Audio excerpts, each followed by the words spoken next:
سلام عرض میکنم خدمت همه دوستای گلم. امیدوارم که حالتون عالی باشه. خوش اومدید به 36مین قسمت از دوره جامعه ورد و همینطور 96مین قسمت از کاملترین و بروزترین دوره ICDL. تو جلسه گذشته به طور کامل با گروه داکیومنت فرمتینگ آشنا شدیم و تو این جلسه میخوایم بریم سراغ دومین گروه تب دیزاین، یعنی پیج بک‌گراند. همونطور که جلسه گذشته هم براتون توضیح دادم، داکیومنت فرمتینگ ابزاراش در رابطه با طراحی و دیزاین متن سند شما بود، ولی پیج بک‌گراند در رابطه با طراحی و دیزاین خود کاغذه. برای اینکه بهتر متوجه این ابزارا بشین، ما اینجا همون مقاله جلسه گذشته رو داریم و میخوایم که در راستای جلسه گذشته ادامه بدیم. این دوتا جلسه کاملا به هم پیوستن. این سه تا ابزار در عین سادگی به شدت مهم و کاربردی هستند. حالا خودتون متوجه میشین جلوتر. پس حسابی حواستون رو جمع کنید. بریم که شروع کنیم. اولین ابزار این گروه واترمارکه. قبل از اینکه اصلا بهش ورود کنیم، بیاین چند تا واترمارک بهتون نشون بدم. ببینید اصلا میخوایم راجع به چی توضیح بدم. این لوگوی کانالمون رو که به صورت کمرنگ تو بک‌گراند سند میبینید، یا اینجا یا تو این نامه لوگوی ورزش‌سه رو دقت کنید. بچه ها به اینا میگن واترمارک. معروفترین واترمارک که قطعا همتون تا حالا یه بار دیدینش حداقل، واترمارک المثنا تو شناسنامه ها و کارت ملیه. واترمارک یه متن، یه تصویر یا علامت نیمه شفافه که تو پس زمینه بعضی از اسناد و مدارک و یه سری از ویدیوها مثل ویدیو خودمون، همین الان پایین سمت چپ ویدیو رو ببینید، اینجا به کار میرن. علت استفاده ازشون چیه؟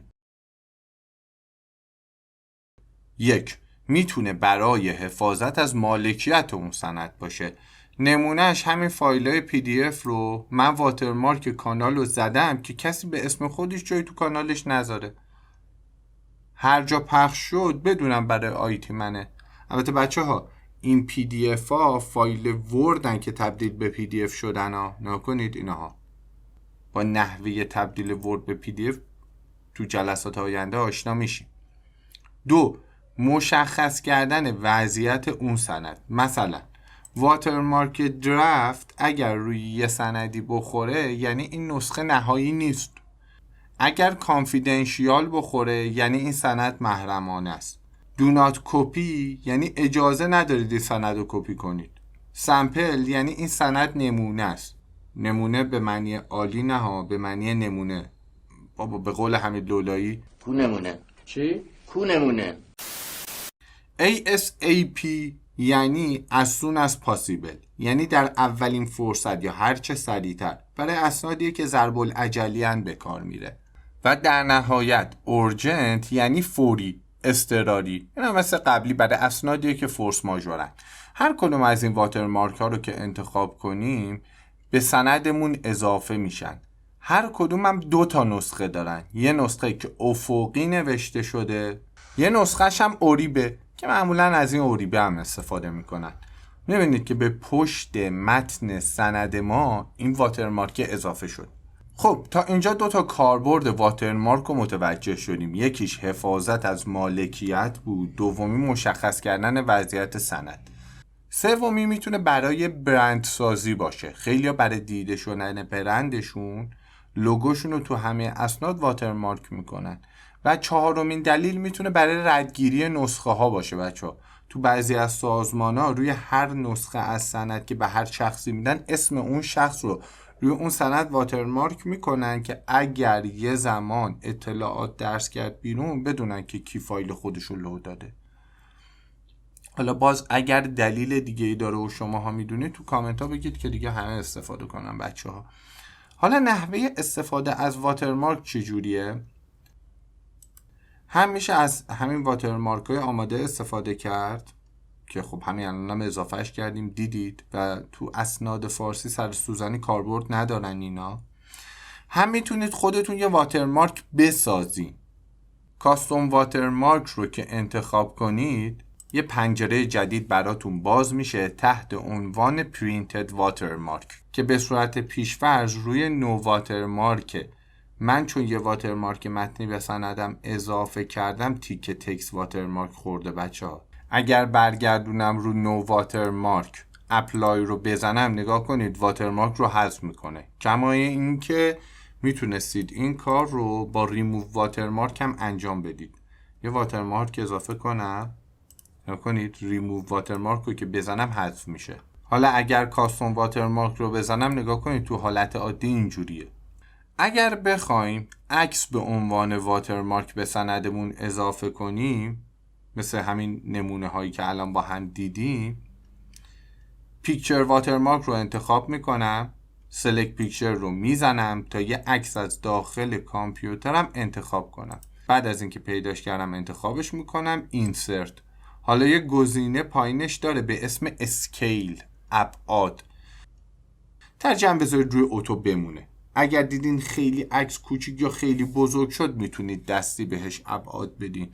من اصل عکسم به قدری بزرگه که حتی اگر روی 50% هم بذارم باز از این بزرگتر میشه. دوباره میرم روی نو واترمارک، اپلای رو میذارم تا حذف بشه. چرا؟ چون میخوام برم سراغ تکست واترمارک.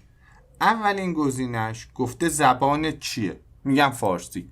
زمانی که فارسی رو انتخاب میکنید اون تکست های پیش‌فرض که خودش داشت تبدیلشون میکنه به فارسی. اصلی، پیشنویس، شخصی، فوری، فوق‌العاده سری، محرمانه. هم میتونید یکی از اینا رو انتخاب کنید، هم میتونید هرچی خودتون دلتون میخواد بنویسید. من خودم یه چی مینویسم. حالا چی بنویسم؟ لایک کن لطفاً. میگه یه فونت براش انتخاب کن. من بیتیت رو انتخاب میکنم. میگه یه سایز براش انتخاب کن. میذارم روی اتو بمونه. دیگه اینو دستش نمیزنم. و در نهایت از بخش کالر میتونیم یه رنگ براش انتخاب کنیم که معمولا از همین رنگ برای واترمارک استفاده میکنن. چون تو کپی این خوب در میاد، این رنگ خوب در میاد. حالا اگر شما خواستین عوضش کنید، سلیقه‌ایه دیگه بچه‌ها. مورد بعدی لیاوت 2 تا حالت داره. دایاگونال یعنی مورب، هوریزونتال یعنی افقی. یعنی میتونید انتخاب بکنید که واترمارکتون اوریب باشه یا افقی، که میذارم روی همین اوریب بمونه. اپلای رو میزنم و اینم خروجی کار. گزینه سمی ترانسپرنت که تیکشم خورده، این کاربردش چی بود؟ سمی ترانسپرنت یعنی نیمه شفاف. من اگر تیکشو بردارم و دوباره اعمال کنم، دقت کنید واترمارک ما از اون حالت نیمه شفافی که داشت خارج شد، یه پرده پررنگتر شد. اینم باز بستگی به سلیقه خودتون داره که باشه یا نباشه. واترمارک همین بود بچه‌ها، چیز خاص دیگه ای نداره. بریم سراغ ابزار بعدی، پیج کالر. با کنترل N یه سند جدید باز میکنم، اینجا براتون توضیح بدم بهتر متوجه میشین. خب اول سایز کاغذم رو تعریف کنم. سایزشو میذارم رو A4. اورینتیشنشم میذارم روی لندسکیپ، چون این چیزی که میخوام براتون مثال بزنم وضعیت سندمون، وضعیت کاغذمون به این شکل باشه بهتر متوجهش میشین. خب بریم سراغ خود پیج کالر. برای اسناد رسمی، برای مقالات، پایان نامه ها، گزارشکارا، کتابا، نامه، اسنادی از این دست ما ملزم به اینیم که از بک‌گراند سفید استفاده کنیم، یا به عبارت صحیح تر بک‌گراندی نداشته باشه سندمون. یعنی بک‌گراند نداره، اون خود کاغذمونه که سفیده. ولی خب مواردی هم هست که شما نیاز دارید متنتون ظاهرش جذاب تر باشه یا اصلا تو چشم باشه، جلب توجه کنه. اونجاست که ما از این مورد میتونیم استفاده کنیم. مثلا میخواین پشت شیشه مغازه کاغذ بچسبونید بنویسید تخفیف.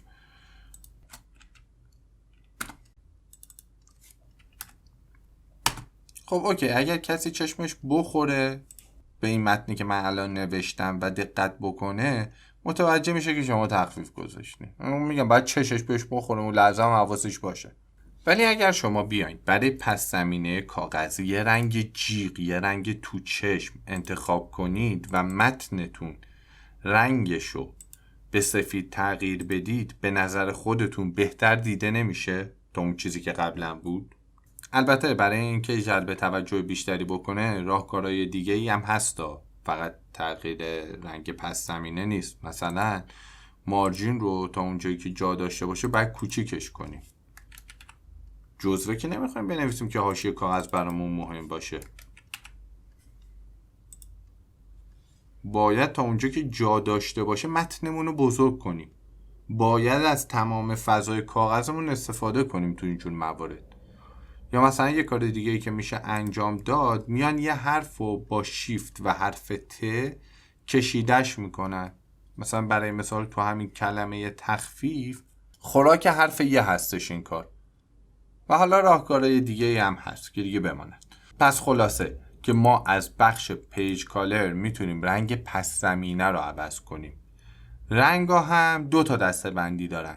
یکی رنگای مربوط به تمیه که انتخاب کردیم. 2 رنگای استاندارده، یعنی شما هر تمی رو انتخاب کرده باشین اینا ثابتن، همیشه هستن، اینا جزء رنگای اصلی هن. نو کالر رو داریم که رنگ پس زمینه رو ازش میگیره. از مور کالرز به رنگای بیشتری دسترسی دارید، یا هر رنگی رو که دلتون بخواید میتونید بسازید که 600 دفعه تو ورد اینو تو بخش‌های مختلف دیدیم. ولی یه بخش جدیدی اینجا داریم به اسم فیل ایفکتس که از اینجا به کلی تنظیمات رنگی و گرافیکی دسترسی داریم و تا حالا بهش برخوردی نداشتیم.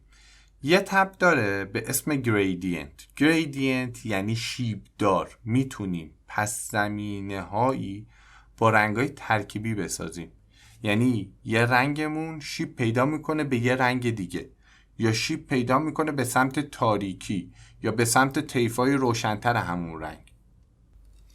مثلا میتونیم وان کالر رو انتخاب کنیم، کلن یه رنگه ولی شیب پیدا میکنه به سمت طیفای روشن‌تر، یا نه شیب پیدا میکنه به سمت طیفای تاریک‌تر. بعد از بخش شیدینگ استایلز میتونید انتخاب کنید که این شیب رنگی چی جوری باشه. هوریزونتال یا همون افقی باشه، ورتیکال یا عمودی باشه، یا مورب باشه. مورب 2 تا حالت داره بچه‌ها. فرام کورنر از گوشه های کاغذ باشه، یا از مرکز کاغذ باشه، فرام سنتر. بعد بازم هر کدوم از این حالتهای شیب رنگ چند تا وریانت یا همون تنوع داره.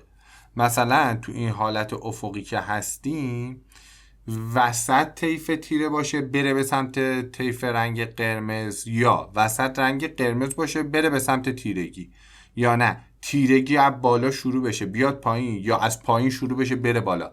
همه اینا چیه؟ سلیقه‌ایه. من اینو انتخاب میکنم. اوکی؟ میبینید الان جای یه رنگ قرمز ثابت عملا چند تا طیف رنگی قرمز داریم. حالا باز برگردیم همونجا که بودیم.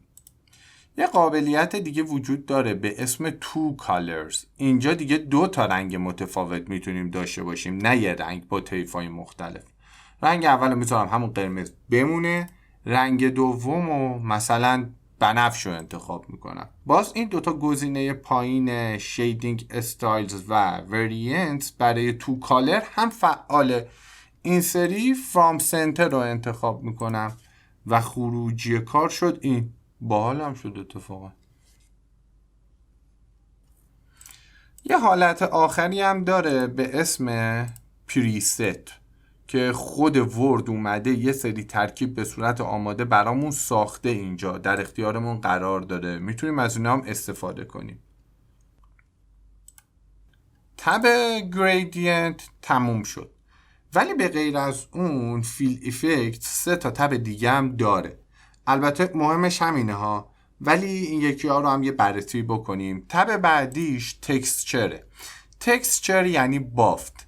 از اینجا میتونید بک‌گراند سند رو با یکی از این تکسچرها پر کنید.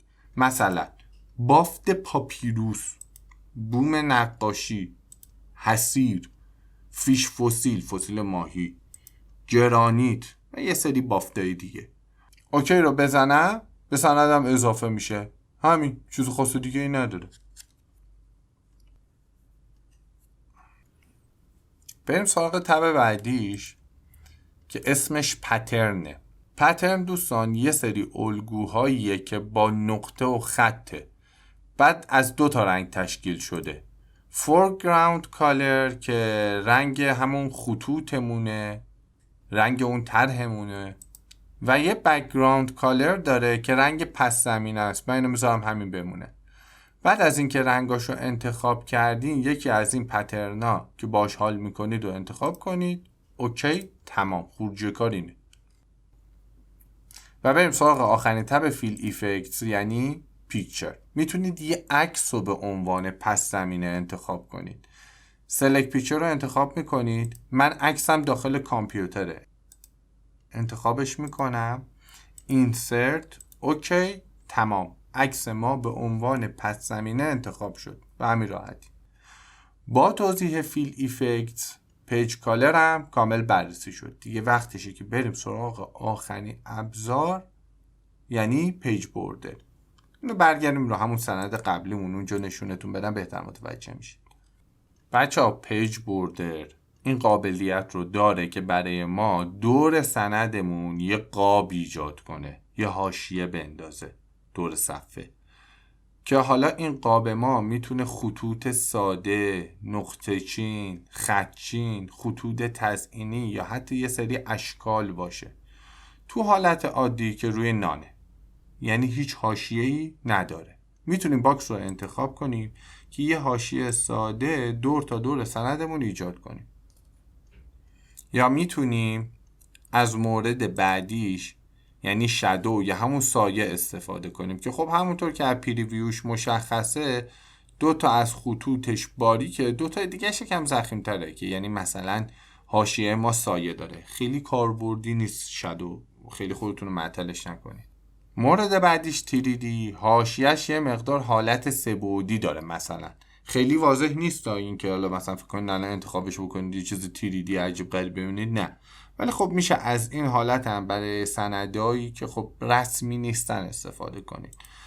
و در نهایت آخرین گزینش کاستومه که خب خودتون میتونید انتخاب کنید کجاها حاشیه بندازه براتون. مثلا من میخوام فقط بالا و پایین کاغذ حاشیه باشه، از بخش پریویوش جاشو انتخاب میکنید، اوکی، و میبینید فقط بالا و پایین کاغذ حاشیه انداخت برامون. این بود از انواع قابمون که خب تو 99% مواقع از قاب باکس استفاده میکنم بچه ها. منم برای ادامه آموزش همینو انتخاب میکنم. حالا ما میتونیم انتخاب کنیم که این قاب ما چه استایلی داشته باشه. مثلا من نمیخوام یه خط ساده باشه، میتونم انتخاب کنم که نقطه چین باشه، خط چین باشه، 2 خط باشه، 3 خط باشه و کلی استایلای دیگه. من این موجه رو انتخاب میکنم. میگه میخوای چه رنگی باشه، نارنجی رو انتخاب میکنم. و از بخش بعدیش میتونم ضخامتش رو انتخاب کنم، یکم ضخیم ترش میکنم، اوکی، و به سندم اعمال شد. البته همچین چیز جالبی هم در نیامد. اونجا که داشتیم استایل رو براتون توضیح میدادم، یه گزینه‌ام پایین بود به اسم آرت. بچه‌ها این گزینه چجوری بگم، اگر یه زمان زد به سرتون که آبروی خودتون رو ببرید، میتونید از این گزینه‌ها استفاده کنید. این گزینه آرت شامل یه سری حاشیه‌های تزئینیه. مثلا میتونه حاشیه‌تون سیب باشه، حاشیه‌تون کیک باشه، یا مثلا دار و درخت باشه. بعد با همین رزولوشن و کیفیت ها فکر نکنید اگه درجش کنید کیفیتش میاد بالا، نه، همینه. مثلا من این علامت رادیواکتیو رو انتخاب میکنم که نشون بدم بمب این سند ما، بمب، اوکی. یه خودتون دارید اوضاع رو میبینید دیگه، چی بگم آخه من. بگذاریم از این حجم از آرت زیبا، بریم سراغ یه نکته مهم. نکته مهمی که راجع به پیج بوردر باید بدونید اینه که برای اسناد رسمی، گزارش‌های کار، مقاله‌ها بهتره از حاشیه‌های ساده استفاده کنید. یعنی اصلاً جینگلاسیون نباید داشته باشه. نهایتاً یه مقدار ضخامتش رو بیشتر بکنید. اگر متنتون کلاً سیاهه، هیچ رنگی توش به کار نرفته، بهتره که حاشیه‌تون هم سیاه باشه. ولی اگر مثل این مثال ما رنگی پنگیه، شما میتونید یه رنگ که رنگ غالب اون سنده ها که اینجا سبزه براش استفاده کنید. یعنی اونم نمیام یه یه رنگ بی ربط به موضوع مثلا سرخابی استفاده کنیم، مگر اینکه سرخابی رنگ قالب اون سند باشه. نگاه کنید چه شکل شد. فقط مون یه گزینه، اونم بگم و تمام. apply to کجا اعمال بشه؟ whole document کل سند، که به صورت پیش‌فرض روی این گزینه است. یعنی اگر 1000 تا صفحه دیگه هم درست کنیم باز این حاشیه تو صفحه 1000 هم هست. مورد بعدیش دیسکشنه. یادتونه تو جلسه هدرم فوتر و جلسه بعدیش پیج نامبر اومدیم سکشن بندی های مختلف ایجاد کردیم. میتونیم بگیم که این قاب ما فقط تو این سکشن اعمال بشه، سکشن بعدی قاب نداشته باشه یا اصلا قابش شکل دیگه باشه. مورد بعدی میگه توی این سکشن ولی فقط تو صفحه اولش اعمال بشه. چون همچین گزینه‌ای در نظر گرفته ورد. فرضاً شما دارید یه مقاله یا کتاب مینویسید، از فصل 1 میرید فصل 2. خب اصولیش اینه که یه سکشن جدید بسازید دیگه و صفحه اول هر فصل یا همون سکشن معرفی اون فصله. میتونید برای معرفیش حاشیه بذارید ولی صفحه های بعدیش که خود فصله نه، حاشیه نداشته باشه.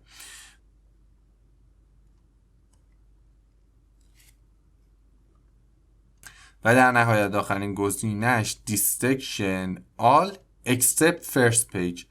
این سکشن همه صفحاتش بغیر از صفحه اول. خب اینم برای زمانیه که شما صفحه اولتون معرفی اون مقاله یا گزارش کاره.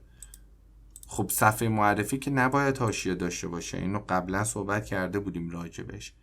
بذارین چند تا کنترل اینتر بزنم که چند تا صفحه برام ایجاد کنه. حالا میام این گزینه رو انتخاب میکنم. ببینید چه اتفاقی افتاد. تمامی صفحات ما حاشیه دارن ولی صفحه اول ما قاب نداره. البته خب اینجا صفحه اول ما هم دیگه متنه، ولی شما اینو در نظر بگیرید که مثلا صفحه اول شما صفحه معرفیه. و تمام. تب دیزاین طی 2 جلسه به طور کامل بررسی و تموم شد. هومو اینسرت که خیلی طول میکشه بچه ها. وقتی از این تبا در میاین خیلی ابزار سنگین دیگه نداره ورد. تب دیزاین به کامل ترین شکل ممکنه آموزش داده شد. اگر کامل تر از این پیدا کردید، نه به صورت رایگان، حتی کلاس های حضوری یا دوره های پولی، آقا به من نشون بدید پول اون دوره رو من بهتون میدم. یعنی زحمت ها داره کشیده میشه برای این دوره. دوست عزیز شما برای این که به ما انرژی بدی در وهله اول که ویدیوها رو خود کانال ببین لطفاً، و در وهله دوم هوای ما رو با لایک کردن ویدیو و سابسکرایب کانال و معرفی ما به دوستان اطرافیانتون داشته باشین. مرسی. دوستان شما فرزین نظری هستن و تا جلسه بعدی فعلا خدا نگهدار. راستی آقا یه دفعه دیگه یکی کامنت بذاره آقا فرزاد به خدا بلاکش میکنم. فرزاد کیه؟